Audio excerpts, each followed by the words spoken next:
Hi friends, ఎలా ఉన్నారండి? ఈ వీడియోలో నేను మీకు ఉల్లికాడలు పన్నీర్ టమాటా కర్రీ చేసి చూపిస్తాను. ఇంకా కావాల్సిన పదార్థాలు వేసేటప్పుడే చూసేద్దాం. ముందుకైతే బాండి పెట్టుకొని ఒక 15 గ్రాముల నెయ్యి వేసుకున్నానండి. అది కరగ్గానే జీలకర్ర వేసుకున్నాను. మీరు కావాలంటే ఆవాలు కూడా వేసుకోవచ్చు. నాకు ఆవాలు ఇష్టం ఉండదు, సో జీలకర్ర వేసుకున్నాను. జీలకర్ర కూడా ఫ్రై అవుతుంది.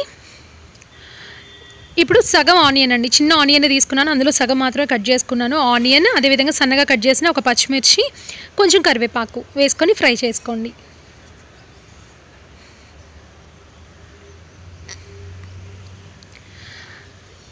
అవి వేగిపోయాక టమాటోస్ యాడ్ చేసుకోండి. నేను చిన్న టమాటాలు 2 తీసుకున్నాను. మనకు ఉంది కదా డైట్లో, చిన్నవైతే 2, పెద్దదైతే 1 వాడుకోవచ్చు. చిన్నది 2 తీసుకున్నాను.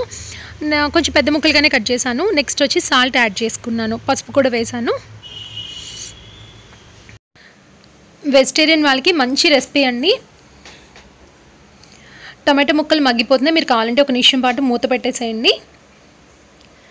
తర్వాత ఈ లోపల వచ్చి శుభ్రపరచుకొని సన్నగా కట్ చేసుకున్న ఉల్లికాడలు. ఇవి మా ఇంట్లోవే, నేను ఉల్లిపాయలు పాతి పెట్టాను, ఆ వీడియో కూడా చేసి పెట్టాను. నేను ఉల్లికాడలు వచ్చేసి చక్కగా ఫ్రెష్గా ఉన్నాయి. వాటిని కట్ చేసేసుకొని, ఇందాక సాల్ట్ సరిపోలేదు, ఇంకొంచెం సాల్ట్ యాడ్ చేసేసుకున్నాను.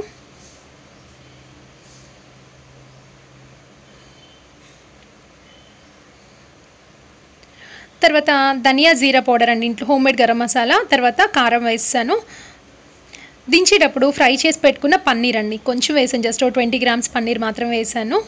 ఇంట్లో చక్కగా రెడీ చేసేసుకోవచ్చు మీరు ఎప్పటికప్పుడు. పన్నీర్ 2 మినిట్స్లో అయిపోతుంది. పన్నీర్ కూడా చక్కగా మొత్తం మిక్స్ చేసేయండి. ఎంత టేస్టీగా ఉందో టేస్ట్ చేసి నాకు కామెంట్స్లో చెప్పండి. ఓకే ఫ్రెండ్స్, ఇంకో మంచి వీడియోతో మళ్ళీ కలుద్దాం. బాయ్ అండి.